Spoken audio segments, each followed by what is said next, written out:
ایران کے اسلامی انقلابی گارد کور ارگیٹی نے اتوار کے روز کہا کہ کسی بھی فوجی جہاز نے آبنائے ہرمز کے قریب جانے کی کوشش کی اسے امریکہ کے ساتھ 2 ہفتے کی جنگ بندی کی خلاف ورزی تصور کیا جائے گا اور خبردار کیا ہے کہ اس سے سختی اور فیصلہ کن طور پر نمٹا جائے گا۔ ایرانی سرکاری میڈیا کی طرف سے رپورٹ کردہ ایک بیان میں گارز نے کہا کہ آبنائے ایران کی بحریہ کے کنٹرول اور ہوشیار انتظام میں ہے، اور مزید کہا کہ یہ مخصوص ضوابط کے مطابق غیر فوجی جہازوں کے محفوظ گزرنے کے لیے کھلا ہے۔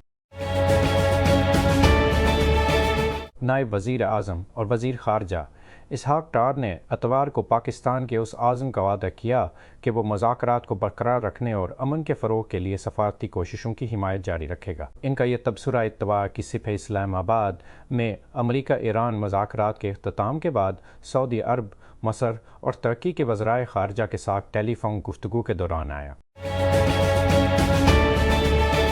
اٹلی کے جینک سنر نے اتوار کے مونٹی کارلو فائنل میں دفاعی چیمپئن کارلوس الکراز کو 7-6 سے ہرا کر موٹی پر اپنا پہلا ماسٹرز ٹائٹل اپنے نام کیا اور اس پینارٹ سے عالمی نمبر 1 رینکنگ واپس چھین لی۔ اس فتح نے سنر کے لیے ایک قابل ذکر دوڑ کو محدود کیا جو ایک ہی سیزن میں سنشائن ڈبل اور مونٹی کارلو جیتنے والے صرف دوسرے کھلاڑی بن گئے۔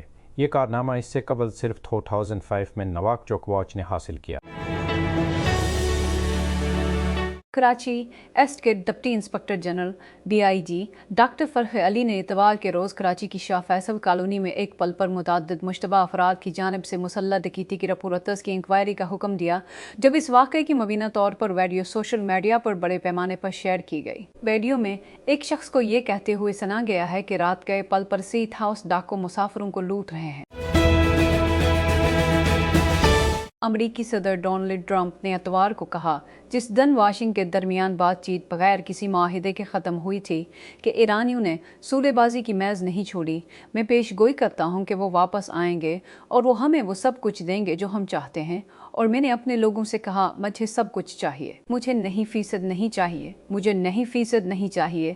میں نے ان سے کہا مجھے سب کچھ چاہیے۔ ان کے پاس کوئی کارڈ نہیں ہے۔ انہیں فاکس نیوز کے شو سنڈے مارننگ فیوچرز ود ماریا بارٹیرومو میں ایک فون انٹرویو کے دوران کہا۔ خون آلود پیٹیوں میں لبنانی 7 سالہ علین سعید گزشتہ ہفتے جنوبی لبنان میں اپنے گھر پر اسرائیلی حملے میں بمشکل بچ پائے۔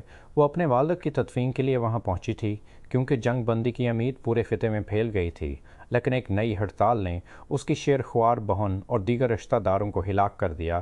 شریفہ گاؤں میں سعید خاندان کے گھر پر حملہ بد کو ہوا۔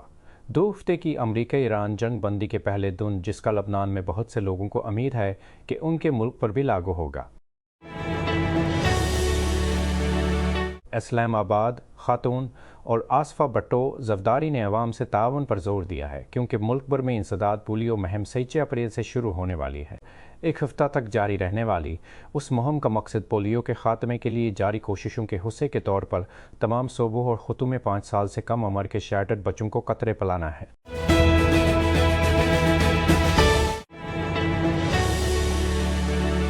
چین نے اتوار کے روز تائیوان کے لیے سینئر ترغیبی اقدامات کی نقاب کشائی کی، جن میں سیاحوں کی روک تھام میں نرمی، صحت مند ٹیلی وین ڈراموں کی اجازت دینا اور جزیرے کے اپوزیشن لیڈر کے دورے کے بعد کھانے کی فروخت میں سہولت فراہم کرنا شامل ہے۔ یہ اقدام تائیوان کی سب سے بڑی حزب اختلاف کی جماعت کومنٹانگ کلمتھی کی چیئر وومن چین لی ون کے چین کے دورے کے اختتام پر سامنے آیا ہے۔ اس نے چینی صدر شی جن پنگ سے ملاقات کی اور امن اور مفاہمت کی ضرورت پر بات کی۔ کوئٹہ صوبائی دارالحکومت میں اتوار کے روز نامعلوم حملہ آوروں کی فائرنگ سے ہزارہ برادری سے تعلق رکھنے والے کم از کم 2 افراد جاں بحق اور 3 زخمی ہو گئے۔ سینئر پولیس افسر محمد خیر سمالانی نے ڈان کو بتایا کہ یہ افراد اس وقت حملہ آور ہوئے جب وہ ہزار گنجی سبزی منڈی سے ہزارہ ٹاؤن واپس جا رہے تھے۔